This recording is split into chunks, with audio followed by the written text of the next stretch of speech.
sholat tarawih itu sholat qobliyah apa sholat malam? Sholat malam udah pasti.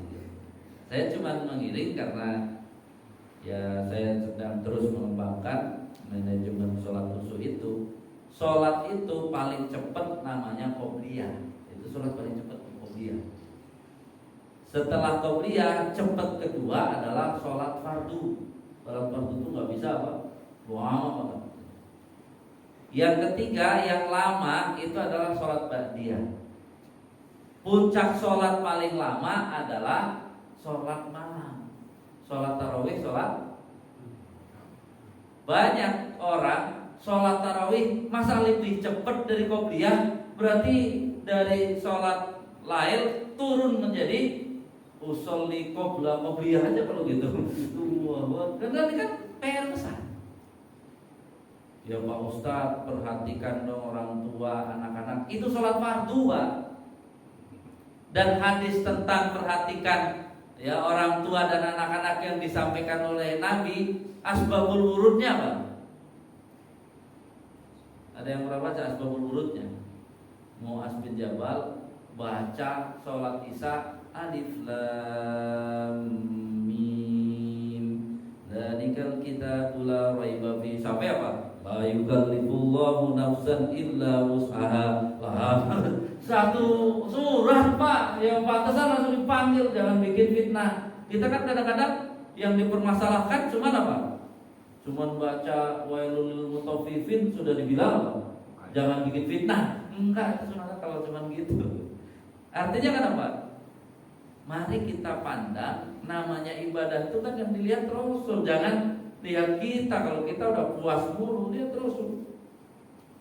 Kalau hari ini ada orang sudah satu masjid menghatamkan satu juz, nggak usah bangga.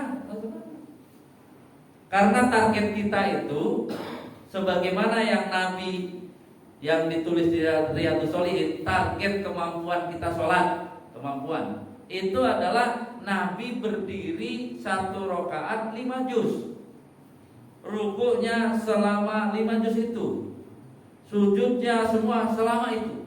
Lihat Riyadhus Shalihin, baca pelan-pelan ya, hadis tentang Nabi sholat malam, baca Al-Baqarah, An-Nisa, Al-Imran, rukuknya selama itu, sujud. Itu cita-cita kita harusnya kan begitu.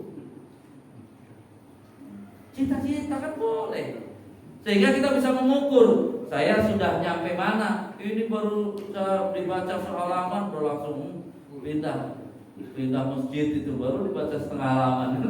Artinya kan apa? Pertanyaannya, ya Pak Ustadz kan gitu ya. Pertanyaannya ya mungkin ya harus mengikuti jamaah. Bukan begitu teorinya. Kan gini sekarang, kalau ada orang sholat, kan kalau saya bisa ngecek, kalau diajak sholat tarawih agak lama dia tadi pindah, itu saya sudah bisa nebak jamaah sini kalau sholat banyak lupa rakaat. Itu udah bisa ditebak. Kalau saya nanya sebabnya kenapa lupa rakaat, coba ada yang bisa jawab, kenapa bisa lupa rakaat? Sebelum dijawab, lupa rakaat itu sebenarnya fatal atau tidak fatal? Atau saya bilang kalau ke kendaraan lebih mudah, pas lupa rakaat itu mesin mati atau nggak mati? Halo Pak, lupa rakaat itu mesinnya mati atau nggak mati? Mati.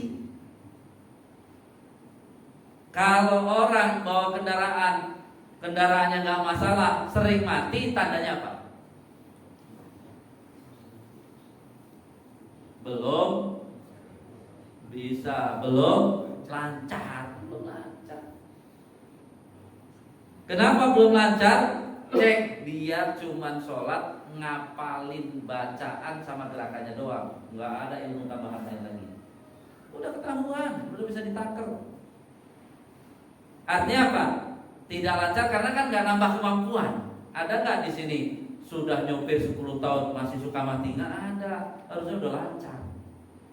Bayangin Pak, berarti kondisi orang sholatnya masih suka lupa rakaat, masih tadi ya sujud sahwi mulu, diajak sama dengan orang nyupir belum lancar. Nah, tadi sholat tarawih yang agak bagus tuh jalannya agak nanjak, pantesan dia kabur.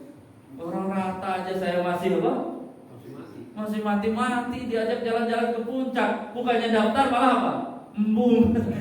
Takut merosot deui. Jadi solusinya kenapa? Jamaahnya harus diajarin ilmunya. Karena apa? Itu masalahnya. Ketika ilmunya nambah, dia kan penasaran.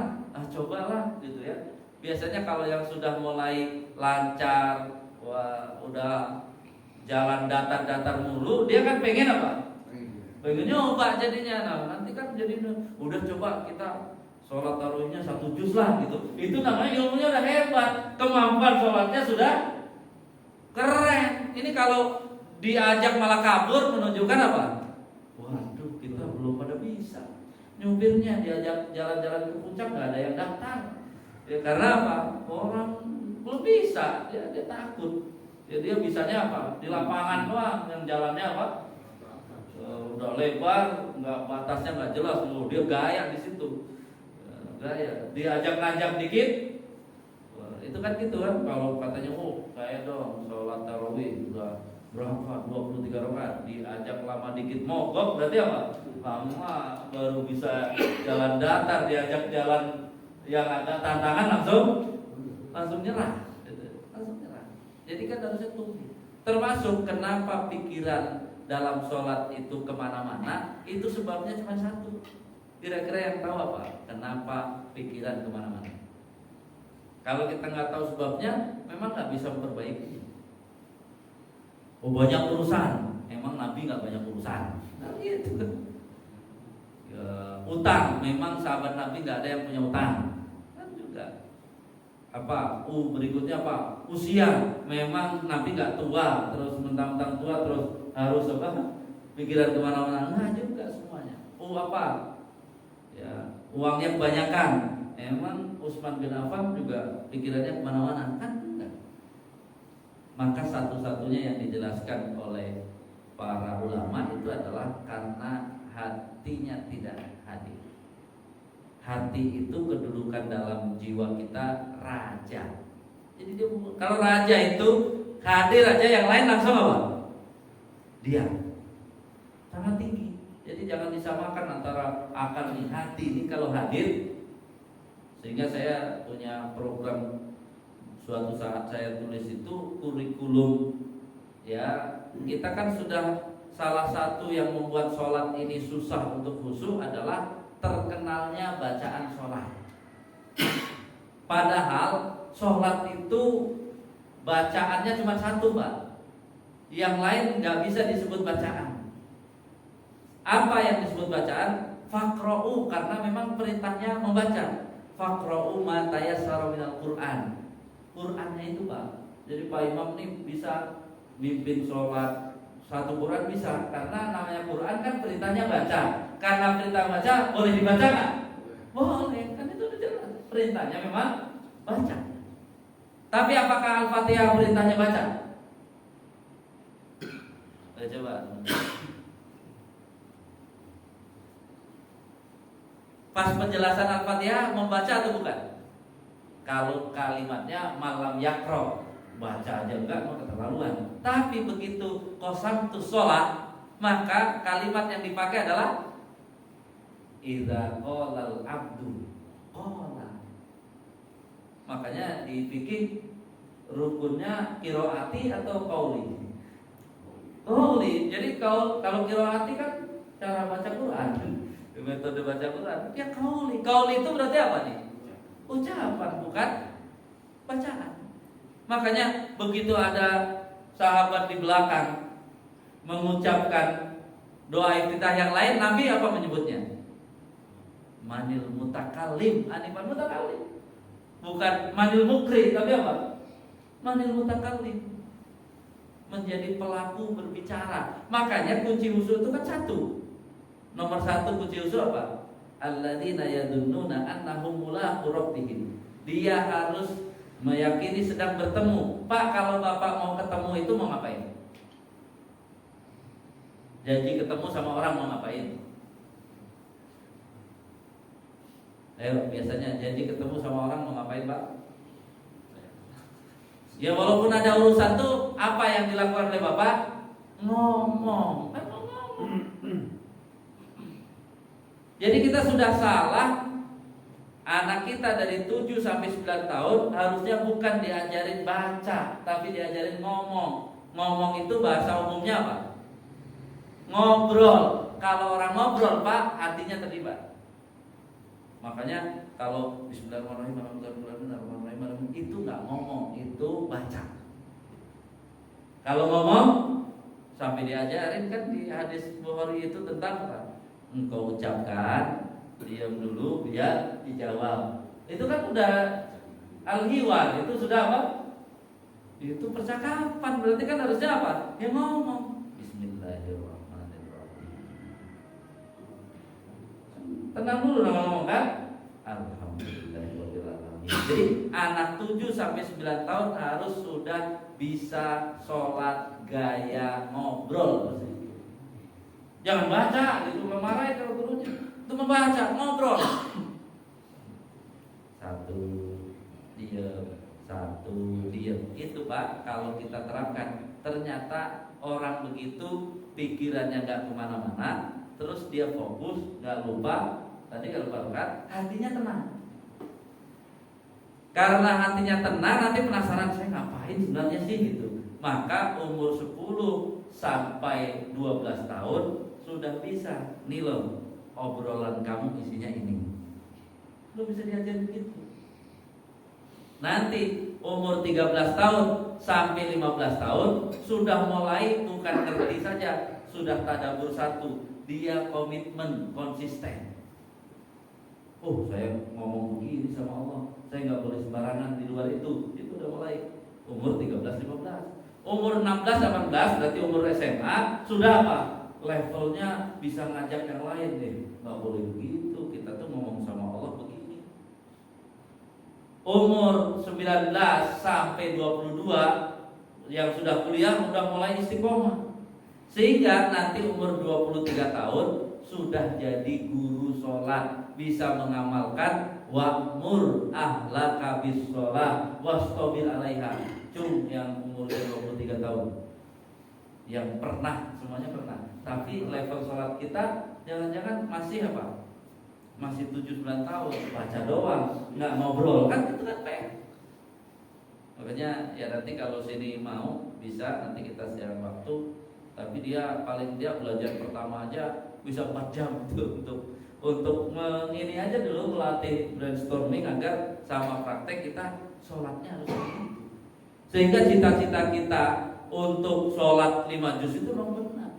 Karena kalau target kami manajemen sholat, orang bisa sholat 2 rakaat 1 jam, itu targetnya. Jadi kalau pas itikaf itu nggak ikut yang lain, dia bisa 2 rakaat 1 jam. Ngapain saja? Ya ada ilmunya, gitu. Ada ilmunya, gitu. Juga ada ngapain. Makanya sehingga kekuatan kita itu semua amal yang paling banyak sholat. Puasa ini sebenarnya yang ditambah langsung jumlahnya oleh Allah apa? Sholat, karena tarawih disuruh menyelenggarakan masjid-masjid. Jadi yang sudah langsung bertambah kan ibadah apa? Sholat. Cuman saya diajak sholatnya yang tadi, bukan sholat tarawih. Tarawih banyak istirahat. Kemudian namanya banyak istirahat kan karena capek, karena pelan-pelan, ya disuruh banyak istirahat. Ini semua teori tentang tarawih habis.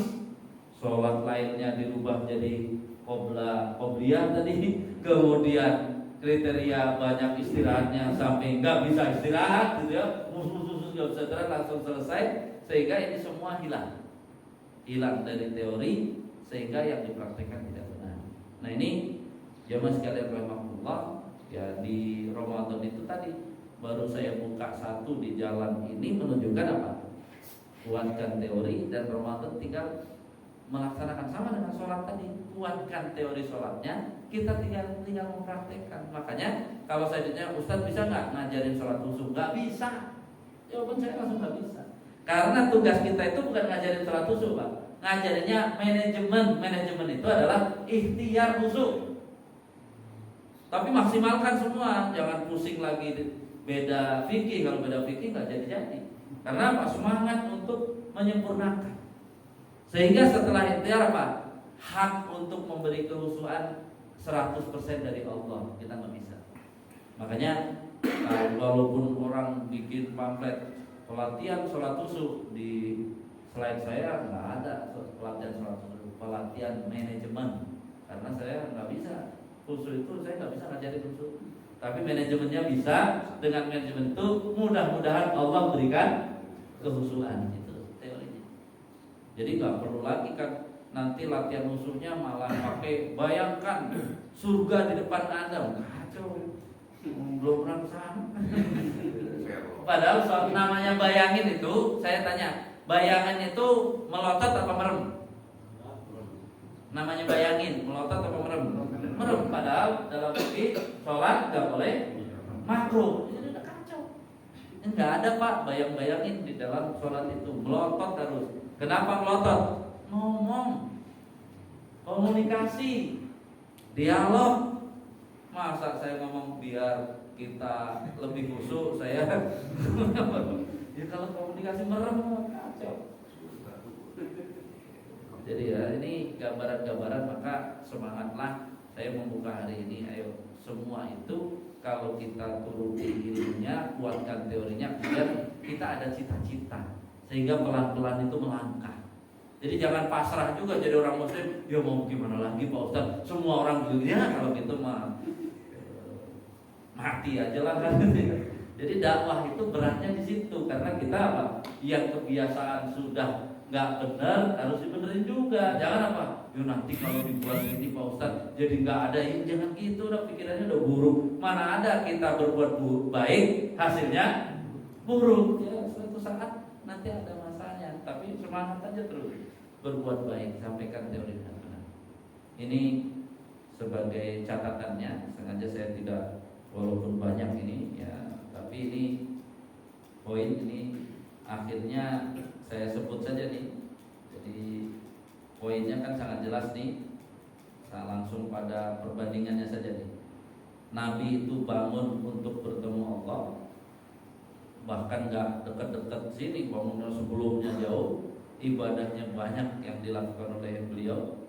Ya, kemudian makan sahurnya sedikit sebentar, mohon ampunnya. Padahal beliau mohon ampunnya adalah yang ini, ya, wa tubu ilallahi ayyuhal mu'minun la'allakum tuflihun. Itu Nabi sudah ke sana bukan karena dosa. Kalau kita kan istighfarnya masih wa idza fa'alu fahisatan aw dzalamu anfusahum ya dzakarullah fastaghfiru lidzunubihim. Jadi kalau orang ngajinya di TikTok itu banyak, Nabi aja banyak dosa, istighfar itu kan kurang ajar. Jadi nggak paham, dia nyalain orang. Ya, dia lihat dong istighfar di dalam Al-Quran itu ada yang level di atasnya wa idza fa'alu kan apa? Baru ya. Saya lupa poinnya. Jadi yang jelas gini, apabila setan mulai apa? Ya, mengajak pikirannya nggak benar, langsung apa? Fasta'id billah. Itu udah level belum berbuat Pak. Kalau berbuat itu kan apa? Mikir-mikir dulu, sangat pengen, kemudian apa? Ada niat, lalu dikerjakan. Itu udah wa idza fa'alu fahisatan. Nah, level orang beriman itu ada yang dia baru mikir langsung istighfar. Ya kalau Nabi pikiran nggak ada, yang itu berarti tubu ilallahi ayyuhal mu'minun la'allakum tuflihun. Istighfar Nabi itu menjaga kelas dan naik kelas terus. Kalau kita kan tadi minus tambal, jadi artinya jangan disamakan istighfarnya ulama para nabi itu bukan di sini. Yang lucunya Nabi yang tidak berbuat banyak istighfarnya, kita malah apa? Bangun untuk makan, nggak ibadah nggak apa-apa, yang penting makannya enak gitu ya, sahurnya enak, sebelum subuh sudah gitu kan, buru-buru pulang, akhirnya tidur lagi. Jadi ya gimana? Rasul ke timur, kita ke barat, atau sebenarnya Rasul ke barat, kita ke timur. Kapan ketemunya? Jangan bayangin kan bumi Ustaz muter. Ya iya kalau bumi itu kan akhirat bukan bumi. Akhirat tuh panjang dan sangat jauh begitu ya. Beribu-ribu tahun. Jadi ini sebagai pembuka, mumpung di awal dan masih bisa untuk praktek. Wallahu a'lam bishawab. Silakan Ustaz dipandu kalau ada yang bertanya.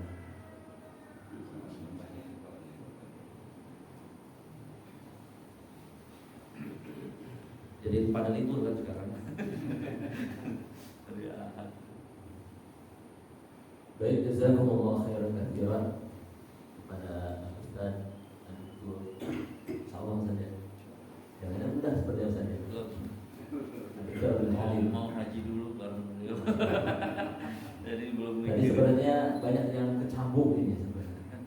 Tapi tidak sedikit juga yang terpupuk. Kalau kecambuk langsung mulai luar biasa ini. Nyelekit gitu kan. Tapi yang terpupuk ya insyaallah. Insyaallah. Baik, karena ini spesial Ramadan Bapak Ibu sekalian. Alhamdulillah guru kita berkenan untuk membuka permintaan Allah jika memang ada yang ditanyakan. Ini pas sebenarnya ada insya Allah. Maka jika memang ada yang ditanyakan, apa-apain ini. Karena memang sengaja spesial Ramadan ditaruhnya di hari Ahad. Itu karena insya Allah kita juga DKM mengetahui bahwasanya jamaah ini banyak yang kerja juga kalau hari aktif, sehingga di hari Ahad kita mengadakan kajiannya.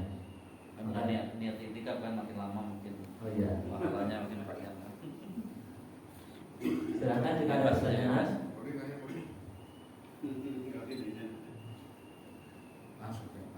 Pas. Atau mungkin pertanyaan dari MC atau moderator ya. Ustadz ini ingin bertanya terkait khatam, Ustadz.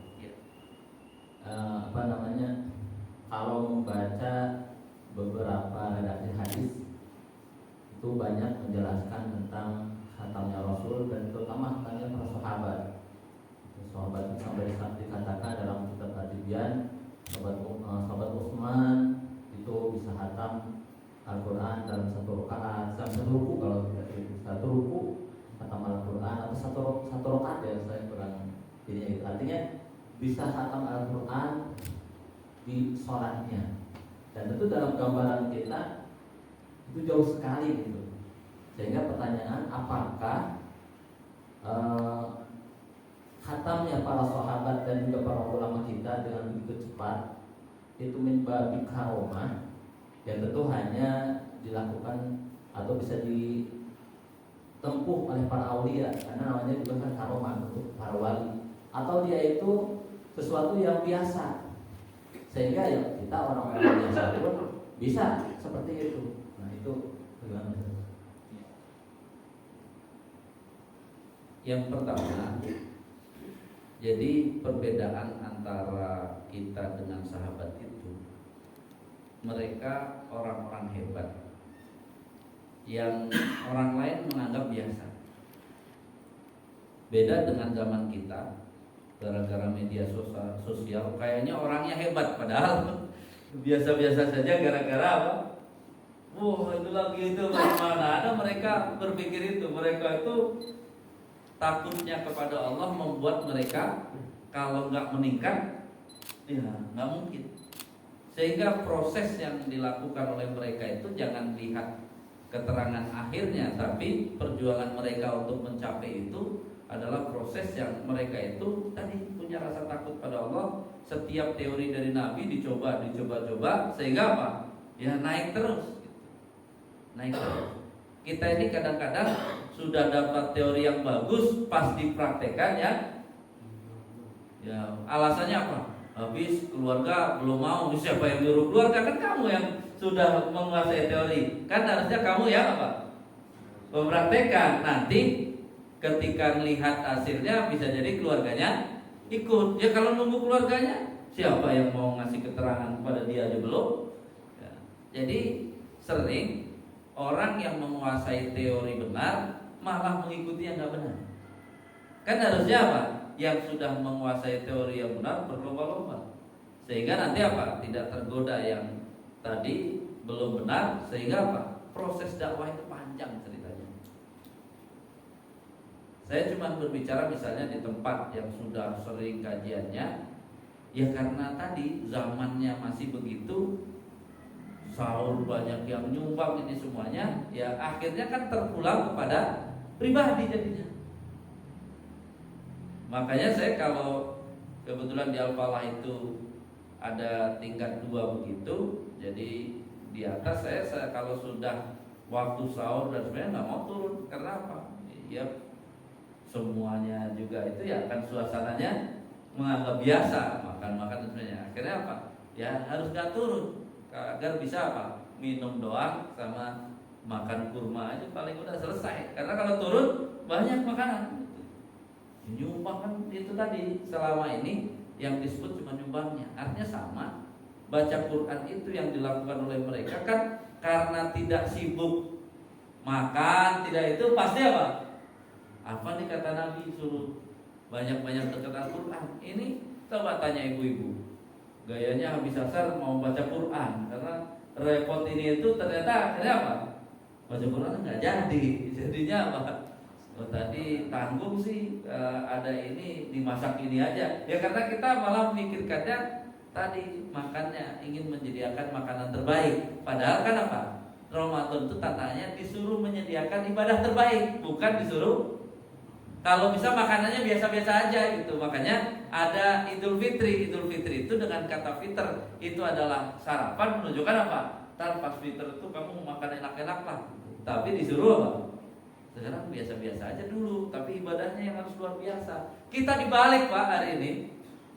Ibadahnya biasa nggak apa-apa, yang penting makanannya luar biasa kan seperti. Jadi makin nggak nyambung dengan tadi gitu ya. Jadi saya sebut ya, itu tetap namanya sudah menjadi prestasi adalah pertolongan Allah. Tetapi Allah menolongnya karena dia berproses sangat panjang, sangat panjang. Nggak mungkin ya kayak Imam Bukhari khatam 2 kali di apa namanya? Ya, siang sekali, malam sekali itu kan apa? Ya sudah latihan berapa itu kan hasil. Jadi kita itu coba hasil itu boleh jadi cita-cita, tapi yang paling penting adalah ya tadi melangkahnya itu. Karena anggaplah yang tadi itu di 1000 langkah, tapi kalau kita nggak mulai satu, makanya yang disebut ar-roja ya, itu oleh Irtiyahul Sodri ya, atau Irtiyahul Qalbi lintidori mahwa ya mahbubun. Jadi sesuatu istirahatnya hati karena menunggu sesuatu yang dicintai. Yang maksud sesuatu yang dicintai itu dari proses sudah ibaratnya tanahnya sudah digemburkan, disiapkan, kemudian bijinya sudah ditanam, kemudian tumbuh, kemudian disiram dan dipupuk. Namanya roja itu adalah mengharap panen. Hasil terusnya dari para ulama, bulan Rajab itu ilmunya masuk, bulan Sa'ban sudah mulai latihan, bulan Ramadan tinggal panen. Gitu asalnya kalau ulama dahulu. Jadi artinya ya kita berubah yang seperti ini aja sudah sangat jauh, karena kita dari kondisi apa? Minus. Jadi kita bisa 0 aja sudah apa? Udah bagus. Nah makanya sedangkan yang kita baca adalah yang sudah 100. Jadi kita pusing seperti orang baru mau usaha, dia baca-baca hasil konglomerat kan pusing. Jadi makanya kita nggak usah terlalu tadi poin tadi, yang jelas itu sudah jadi gitu. Kalau sudah jadi bisa begitu. Kalau kita mencoba jadi dulu gitu ya, baru kedepannya kalau sudah usahanya menghasilkan baru ada cita-cita mau seberapa pun. Jadi tahun ini targetkan bisa mengurangi konsumsi saja itu sudah mulai modal. Tahun depannya lebih lagi. Kenapa? Dengan waktu pikiran yang dikurangi beban untuk memikirkan makan, harapannya bisa lebih banyak baca Quran, lebih banyak zikir, lebih banyak mohon ampun, lebih mudah ke masjid gitu. Karena apa? Ini jangan-jangan kenapa asal nggak ke masjid pusing, baru nyari ini belum dapat di sini kan? Karena nanti takut buka puasanya ya kan ke sana malah. Harusnya kan ya udah nanti dapatnya seberapa. Termasuk ya dari gambaran yang meningkat itu begini. Saya cuman memberitahu tentang waqumu lillahi qanitin. Dengan sifat kumu ini saja. Ibaratnya para sahabat dan Nabi itu udah berdiri, Pak. Kalau kita kayaknya masih pakai isyarat. Kan berdiri itu kalau nggak mampu dia apa? Duduk. Kalau nggak mampu duduk berbaring. Kalau nggak mampu berbaring pakai isyarat. Kalau nggak mampu isyarat ya disyarat. Kita jangan-jangan baru mau menuju pakai isyarat, itu masalahnya. Yang kita baca udah berdiri. Kalau nggak percaya, kalau sahabat Nabi diumumkan nih Masjid Atur Aryam membuka wakaf 10 juta. Di bawah 10 juta ada lembaran 5 juta. Ada lembaran lagi 2,5 juta. Ada lembaran lagi 1 juta. Ada lembaran 500. Ada lembaran ya 250, 150. Kalau yang disebut kumu itu kan tadi kan, dia berarti semua jamaah ngacungnya berapa? 10 juta tadi karena kumu. Kalau nanti nggak mampu saya turun, nggak mampu. Tapi mereka setiap Nabi mengumumkan sesuatu, cita-citanya langsung yang paling tinggi. Ya paling mentok-mentok nanti Allah kasih mungkin dia 1 juta, tapi terlalu gede. Nah kita ini biasanya kalau diumumkan itu mulainya dari mana dibiasakannya? 50.000. Naik 100.000 itu berat nggak? Berat banget jadinya. Makanya dengan latihan sholat itu sebenarnya mulai sekarang kalau amal soleh coba dulu yang apa? Yang cita-citanya paling ini, kalau nggak sanggup saya mundur dikit, nggak sanggup mundur dikit, enak. Karena apa? Hasilnya tetap bagus. Ini enggak. Nah udah saya segini. Bahkan nanti maaf ya Pak DKM, saya agak susah jadi bulan ini off ya. Ya off dari 50, nggak ada pilihan lain. Coba kalau dia apa? Dari 5 juta, saya bulan ini 2,5 juta. Ya 2,5 juta masih udah gede, jadi nggak ada masalah gitu ya. Jadi itu kan contoh bahwa pengajaran agama kita itu kenapa jadi dibalik. Padahal namanya meningkat itu susah tuh, meningkat yang begitu kan harusnya apa? Cita-citanya yang tinggi, mulai dari sini nanti kira kayak sholat. Ada nggak di sini? Saya sholatnya mau sambil berbaring aja lah. Kan nggak ada. Semuanya di sini apa?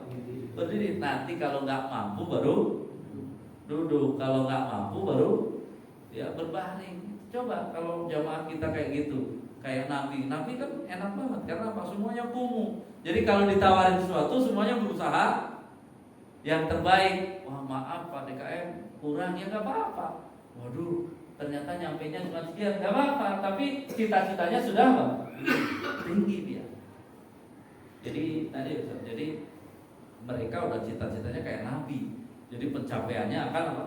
Tinggi. Nah kita ini cita-citanya dinaikin dulu. Jadi latihan cita-cita dulu, insya Allah nanti amalnya naik. Kalau nggak begitu, kita ini apa? Mentok mulu. Ya alhamdulillah, mendingan daripada nggak puasa. Gitu aja. Mendingan daripada nggak sholat. Udah capek kalau udah gitu.